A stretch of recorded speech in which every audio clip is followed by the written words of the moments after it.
अमरऊ डेरा लाल साईं तुझी नित नित महिमा गाया। ओ अमरऊ डेरा लाल साईं तुझी। जय झूलेलाल, जय झूलेलाल, जय झूलेलाल। असांजे चैनल में तव्हां सभिनीनि जो स्वागत आहे। त अॼु जी ख़बर आहे बिलासपुर छत्तीसगढ़ मां। कुछ ॾींहं पहिरियों जीत सिनेमा घर बिलासपुर में सिंधी फिल्म सस सेर नूं सवा सेर जो नगर जे सिंधी समाज जे लाइ प्रदर्शन कयो वियो। 22 नवंबर खां 24 नवंबर 3 ॾींहं हिन फिल्म जो प्रतिदिन 2 शो शाम जो 6 बजे ऐं राति जो 9 बजे प्रदर्शित कयो वियो। हिन फिल्म जा प्रोड्यूसर हुआ राजकुमार पंजवानी ऐं जयप्रकाश मसंद जे निर्देशन में हीअ फिल्म ठाही वई। पारिवारिक परिस्थितियुनि जो चित्रण कयो वियो। सस बहू जी नोक झोंक, परिवार खे सही दिशा में भलाइण लाइ ऐं हास्य गीत संगीत सां सजी संगीतमय पारिवारिक फिल्म बिलासपुर जे समाज ने काफ़ी सराही।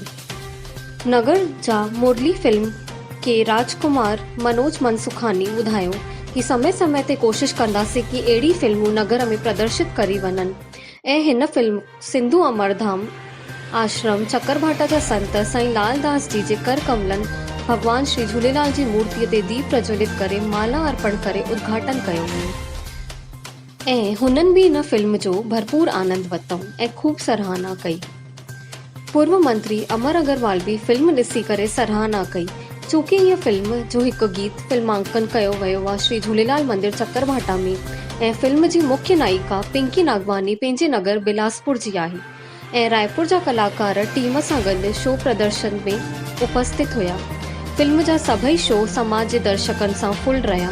हिन अवसर ते पूज्य सिंधी पंचायत अध्यक्ष किशोर गेमनानी, देवीदास वाधवानी, प्रकाश ग्वालानी, आसूदामल माखीजा, मोहन जैसवानी जे अलावा युवा टीम जा अध्यक्ष विजय शुगानी, भारतीय सिंधु सभा प्रदेश अध्यक्ष श्रीमती विनीता भावनानी, कंचन मलघानी, समस्त वार्ड पंचायत मुखीगण महेश पमनानी, रामचंद प्रेमानी, सतीश लाल, घनश्याम गिदवानी, नंदलाल पुरी, मुरलीधर वाधवानी, नरेश कुमार ऐं सिंधी फिल्म मुंहिंजी शादी कराए जा डायरेक्टर शत्रुघ्न जैसवानी, अभिनेता जगदीश जग्यासी भी उपस्थित हुया।